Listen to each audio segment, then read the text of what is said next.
হাদিস শোনাই, আপনাদের প্রত্যেকে একটা হাদিস শোনাই। সুনানে আবু দাউদের একটা বিখ্যাত হাদিস। ধরেন আপনি হকের উপর আছেন, আপনি সত্যের উপরে আছেন, আমাকে দেখতে পাচ্ছেন? এই যে সামনে আমাকে দেখেন না ভাই, আমাকে দেখতে পাচ্ছেন না?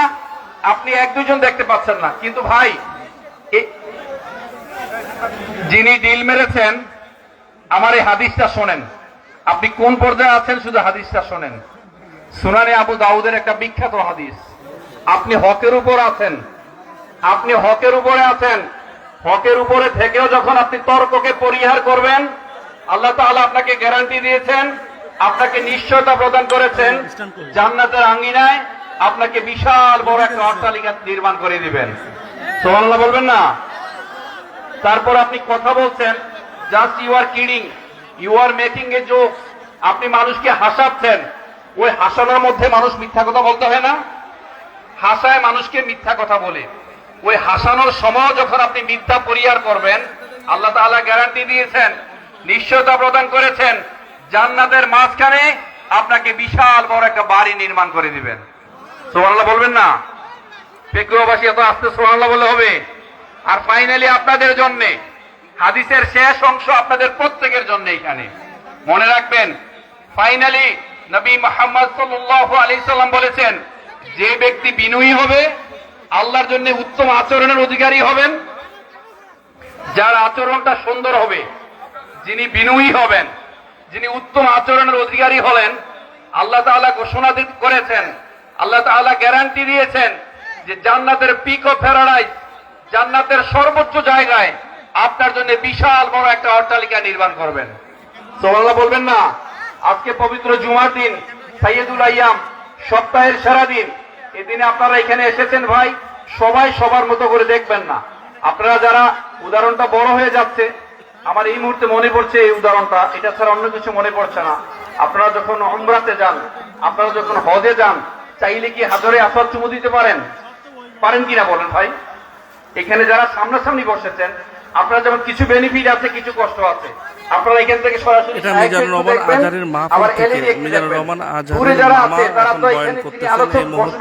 তাকে দেখবেন,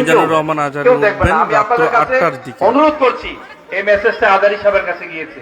এই যে ইউটিউবার ভাইয়ারা এখানে আছেন, গত 2 দিন ধরে এখানে অপেক্ষা করছেন, রাতের বেলায় ঘুমাতে পারেন নাই, খেতে পারেন নাই, কোথায় বাথরুম, কোথায় টয়লেট, বুঝতে পারছেন? You got the picture? দয়া করে আপনারা এখানে এসেছেন, আপনাদের কষ্ট হবে জানি ভাই। হাদিসের শেষ অংশ, হাদিসের শেষ অংশ, যদি আপনি বিনয়ী হতে পারেন, মান তাওয়াদুআ লিল্লাহ রাফাহুল্লাহ, যিনি আল্লাহর জন্য বিনয়ী হবেন, আল্লাহ তার সম্মানকে বাড়িয়ে দিবেন। আপনারা এখানে যারা আছেন ভাই, দয়া করে আপনারা যারা এখানে আছেন নিজ নিজ জায়গায় বসে যান। আমাদের 10টা থেকে সম্মানিত আলোচকরা কথা বলবেন। আপনারা সব জায়গায় যে জায়গায় আছেন আপনারা বসে যান, নীরবতা অবলম্বন করেন। আমি কালকেও বলে গিয়েছি, ইউটিউবার ভাই যারা এখানে এসেছেন, আপনি চাইলেও আপনার যদি একটা ক্যামেরা থাকে, আপনি ক্যামেরাটাকে সরাতে পারতেন না, উঁচু নিচু করতে পারতেন না।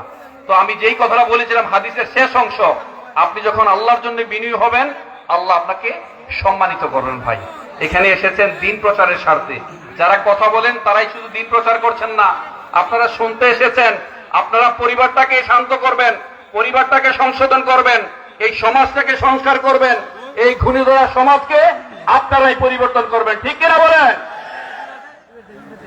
আপনারাই তো পরিবর্তন করবেন। আবার এখানে ক্যামেরা ভাই যারা আসছেন, তারাও তো দিন প্রচারের জন্য এসেছেন, কোটি কোটি মানুষ তাদের মাধ্যমে দেখবে। কিন্তু আপনারা যদি ডিস্টার্ব করেন, আপনারা যদি ব্যত্যয় প্রকাশ করেন, হুজুর আপনাদের সম্পর্কে জেনেছেন, আপনারা কালকে থেকে এখানে সবাই চলে এসেছেন, প্রত্যেকটা মানুষ এখানে নির্ঘুম ভাবে কাজ করছেন। এই যে আমাদের নিয়ামতুল্লাহ নিজামী ভাই, উনি গত 1 সপ্তাহ ধরে ঘুমান না, কাজ করছেন ভাই। আসলে কাজ করতে গেলে একটু দোষ ত্রুটি হবে, ভুল হবে। স্টেজটা আমরা বুঝতেই পারছি, আর একটু বড় করলে ভালো ছিল, বারবার আমরা বলেছি। এখন কিছু করার আছে? বলেন, কিছু করার আছে কিনা? আপনি যদি কষ্ট সহ্য করতে পারেন, আমরা ধরে নেব আমরা যে দ্বিতীয় স্বাধীনতা পেয়েছি, আমাদের যুবকরা এই দেশকে পরিবর্তন করেছে। নাইলে আমরা ভাববো সেই পুরনো শকুন আমাদের মানচিত্রকে আবার খামচে ধরবে। ঠিক কিনা বলেন? আর আপনারা যদি সোচ্চার থাকেন, আপনারা যদি কষ্ট সহিষ্ণু হন, মনে রাখবেন আল্লাহ তাআলা আমাদেরকে কষ্ট এবং পরিশ্রম সহিষ্ণু করে তৈরি করেছেন। লাকাদ খলাকনাল ইনসানা ফি আহসানি তাকওয়িম, লাকাদ খলাকনাল ইনসানা ফি আহসানি তাকওয়িম। আল্লাহ আমাদেরকে সুন্দরতম গঠনে তৈরি করেছেন। লাকাদ খলাকনাল ইনসানা ফি কাবাদ, আল্লাহ আমাদেরকে কষ্ট এবং পরিশ্রম সহিষ্ণু করে তৈরি করেছেন। লা ইউকাল্লিফুল্লাহু নাফসান ইল্লা উসআহা, আল্লাহ আমাদেরকে সাধ্যের অতিরিক্ত ভার চাপিয়ে দেন না। এখানে যারা এসেছেন এই কষ্ট একটু সহ্য করতে হবে ভাই, কষ্ট সহ্য করতে পারবেন। আমি উদাহরণ আহ্বান জানাচ্ছি, আপনারা নিজ নিজ জায়গায় বসে যান। মানুষের ঢল নামছে, এখন মানুষ আসতে শুরু করছে। আজকে জুমা এখানে হবে, আলোচনা 10টা থেকে শুরু হবে। 4-5 দিয়ে দেখেন মানুষ শুধু আসছে, মানুষ শুধু আসছে। আল্লাহ তাআলা বিশাল বড় জান্নাতের বাগান, বেহেশতের বাগানে মনে রাখবেন 4-5 থেকে ফেরেশতারা ঘিরে রেখেছেন আপনাদেরকে। আপনি যদি কোনো ইনস্টিগেট করতে চান, কোনো দুষ্টামি করতে চান, সেটা কিন্তু আল্লাহর খাতায় লিপিবদ্ধ থাকবে। মা ইয়ালফিযু মিন কাওলিন ইল্লা লাদাইহি রাকীবুন আতীদ। আপনি মুখ থেকে যেই কথাই উচ্চারণ করেন, আপনি যাই করেন, এটা লুফে নেওয়ার জন্য সদা জাগ্রত প্রস্তুত রয়েছে, সদা জাগ্রত প্রহরী প্রস্তুত রয়েছে। আমরা কি ধরে নেব আপনারা শান্ত থাকবেন? একটু হাত তুলে বলেন লিল্লাহে তাকবীর, লিল্লাহে তাকবীর। রেখো না মনেতে ভয়, বান্দা খোদার, দূর হয়ে যাবে বাধা সব। তোমার আমার এক মালিক আছেন, আছেন আমাদের রব, আছেন আমাদের রব। ঠিক কিনা? রেখো না মনেতে ভয়, বান্দা খোদার, দূর হয়ে যাবে বাধা সব। তোমার আমার এক মালিক আছেন, আছেন আমাদের রব, আছেন আমাদের রব। আমরা তাইলে প্রত্যেকে সহযোগিতা করব তো? প্রত্যেকে প্রত্যেকের জায়গা থেকে যে যত কষ্ট পাবেন, কষ্ট সহিষ্ণু হবেন, কষ্ট সহ্য করে আলোচনা দেখবেন, আল্লাহ তাআলা আপনাকে বেশি সওয়াব দিবেন। অনেক দূর থেকে এসেছেন, এটা শুধু পেকুয়ার মাহফিল নয়, এটা শুধু কক্সবাজারের মাহফিল নয়, এটা হচ্ছে বাংলাদেশের, পুরো বাংলাদেশের মাহফিল। ঠিক কিনা পেকুয়া আছে? আমি আপনাদেরকে সর্বশেষ একটা ঘোষণা করতে চাই। আপনারা সবাই জানেন, যারা জানে এবং যারা জানে না দুজন কি কখনো সমান হতে পারে? বলেন, একসাথে বলেন। যারা জানে এবং জানে না দুজন কি কখনো সমান হতে পারে? বাম দিকে যারা দাঁড়িয়ে আছেন, এখানে ভাই দাঁড়ানোর সুযোগ নাই, আপনারা নিজ নিজ জায়গায় বসে যান। আপনারা বসে যান, পরে জায়গা পাবেন না, পরে জায়গা পাবেন না, আপনারা বসে যান। আমরা সবাই জানি যারা জানে এবং যারা জানে না দুজন কখনো সমান হতে পারে না। কুল হাল ইয়াস্তাউল্লাযীনা ইয়া'লামুনা ওয়াল্লাযীনা লা ইয়া'লামুন। যারা জানে এবং জানে না দুজন কখনো সমান হতে পারে? কথা বলেন, পারে? ওয়ালা তাকফু মা লাইসা লাকা বিহি ইলম। যে বিষয়ে তোমার জ্ঞান নেই সে বিষয়ে আন্দাজ অনুমান দ্বারা পরিচালিত হইও না। তো আপনি যদি না জানেন, না পড়াশোনা করেন, আমাদের চলবে? মনে রাখবেন, ইসলামটা হচ্ছে জ্ঞান নির্ভর ধর্ম। আমাদের এই ইসলাম হচ্ছে জ্ঞান নির্ভর ধর্ম। আল্লাহ তাআলা নিজে জ্ঞানী, তিনি জ্ঞানীদের সম্মানকে সমুন্নত করেছেন এবং জ্ঞানীরাই নবী মুহাম্মদ সাল্লাল্লাহু আলাইহি সাল্লামের উত্তরসূরি। যারা জ্ঞান চর্চা করবেন, কোরআন হাদিসের জ্ঞান নেবেন, ভালো ভালো বই থেকে কোরআন হাদিস থেকে জ্ঞান সংগ্রহ করবেন, নীতি নৈতিকতায় উন্নীত হবেন, আপনাকে পরিবর্তন করার চেষ্টা করবেন, আল্লাহ তাআলা আপনাকে সম্মানিত করবেন। মনে রাখবেন, আল্লাহর পথে যিনি এগিয়ে আসেন, আল্লাহর পথে যিনি ধাবিত হন, আল্লাহর পথে যিনি সংগ্রাম করতে চান, আল্লাহ তাআলা তাকে সাহায্য করেন। ঠিক কিনা? ওয়াল্লাযীনা জাহাদু ফীনা লানাহদিয়ান্নাহুম সুবুলানা ওয়া ইন্নাল্লাহা লামাআল মুহসিনিন। আমার সম্মানিত পেকুয়াবাসী, আমার শুধু পেকুয়াবাসী বলতে ইচ্ছে করে না, এটা হচ্ছে সম্মানিত বাংলাদেশবাসী, ঠিক কিনা বলেন? বাংলা ভাষাভাষী সারা বিশ্বে যত মানুষ আছে, যারা আসতে পারেন নাই, অনেকে চলে এসেছেন, কিন্তু অনেকে অপেক্ষা করছেন। শুধুমাত্র তারা সারাদিন আজকের এই প্রোগ্রামকে তাদের দৃষ্টিতে রেখেছেন, লাইভে অংশগ্রহণ করছেন, আপনারা সবাই জানেন। আমি এখন যে মেসেজটা দিতে চাই, নবী মুহাম্মদ সাল্লাল্লাহু আলাইহি সাল্লাম বলেছেন, পূর্ণিমার রাতে অমাবস্যার চাঁদের সাথে যেমন তারকার তুলনা চলে না, তেমনি যিনি কোরআন হাদিস জানে আর জানে না তাদের মধ্যে পার্থক্য এমন। একজন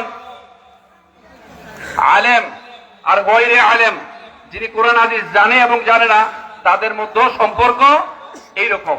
আসলে আমরা জ্ঞান অর্জন করতে পারি না, আমরা বই পড়তে পারি না। আপনারা জানেন বর্তমান সময়ে আমরা ভার্চুয়াল ডিভাইসে আক্রান্ত, আমাদের আধুনিক গ্যাজেটে আমরা আক্রান্ত। সারাদিন উল্টাপাল্টা কি দেখি, সারাদিন ফেসবুকে থাকি, ইউটিউবে থাকি, এতে করে আমরা নেশায় বুঁদ হয়ে থাকি, আমরা এডিক্টেড হয়ে থাকি, আমরা বই পড়তে পারি না। আপনার বাসায় গিয়ে যখন আমরা দেখি নতুন পুরনো বইয়ের গন্ধে আমোদ হয়েছে, তখনই বুঝতে হবে আপনি সমৃদ্ধ। আপনারা জানেন প্রফেসর আব্দুর রাজ্জাক, তিনি প্রয়াত হয়েছেন, আল্লাহ তাআলা তাকে জান্নাতের সর্বোচ্চ মাকাম দান করেন। তিনি বলেছিলেন, যদি তুমি কোথাও ঘুরতে যাও, কোনো দেশে ভ্রমণ করতে যাও, দূরবর্তী কোনো জায়গায় যাও, দুইটা জায়গা ভিজিট করবা, একটা হচ্ছে লাইব্রেরি আর একটা হচ্ছে বাজার। বাজার দেখলে বুঝতে পারবেন ওই এলাকার মানুষ কতটা সভ্য, তারা কি খায়। একটা সেম টাইম আপনি যখন কোনো লাইব্রেরিতে যাবেন, বইয়ের দোকানে যাবেন, আপনি দেখেই বুঝতে পারবেন তারা কি বই পড়ে। তারা কি তাসলিমা নাসরিনের বই পড়ে, না আল্লামা দেলওয়ার হোসেন সাঈদী রাহিমাহুল্লাহর বই পড়ে, ঠিক কিনা বলেন? এই বই হচ্ছে গুরুত্বপূর্ণ। আরেকটা বিষয় হচ্ছে, আপনি পড়তে পড়তে যতই পড়িবেন ততই ভুলিবেন, কিছু হইলেও শিখিতে পারিবেন, ঠিক কিনা?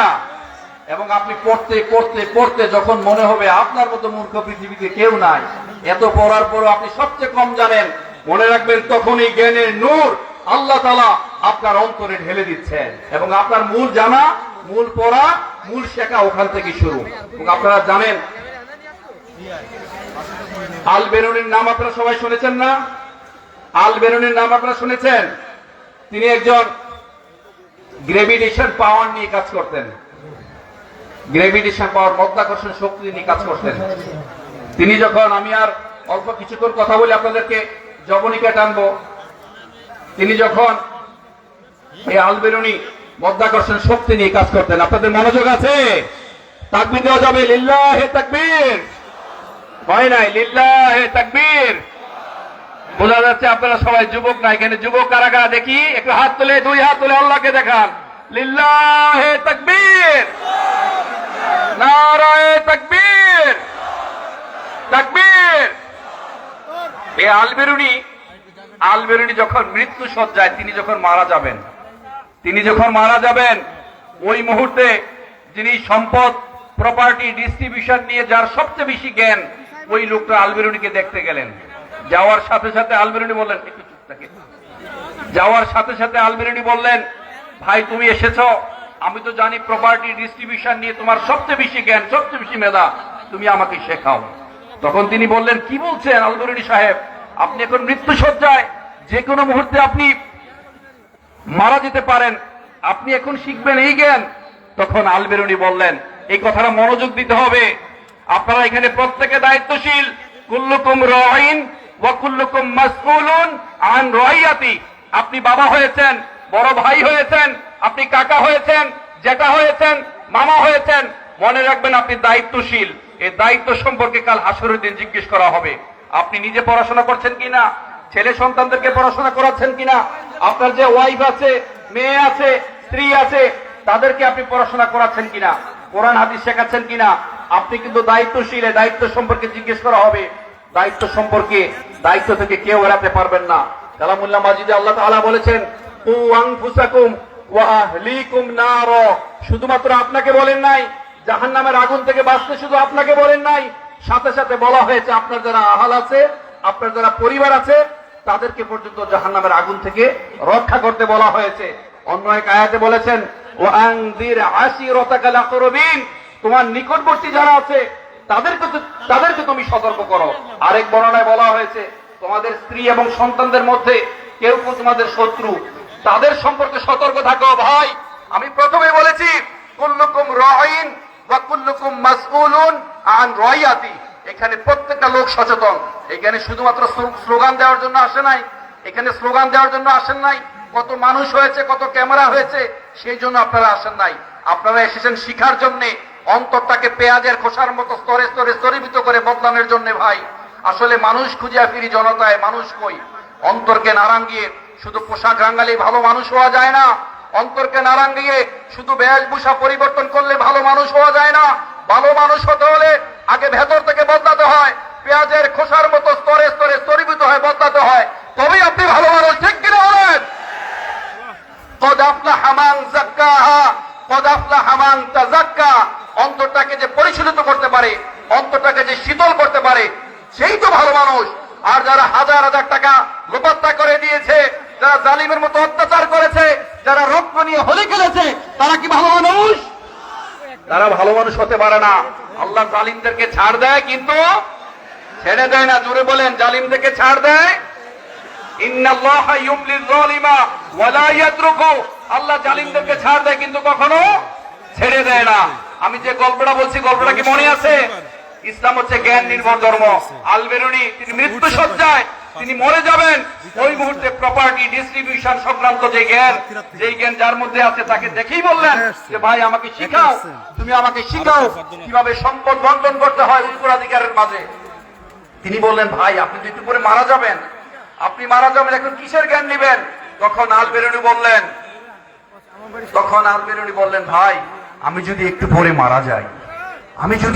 মারা যাই, আল্লাহ তাআলা যদি আমাকে জিজ্ঞেস করেন এত চমৎকার একটা জ্ঞান শেখার তোমার সুযোগ ছিল, তোমাকে সংশোধন করার সুযোগ ছিল, তুমি কেন সেই সুযোগটা পেয়েও জ্ঞান চর্চা করো নাই, জ্ঞান অর্জন করো নাই, নিজে আলোকিত হও নাই, সমাজটাকে আলোকিত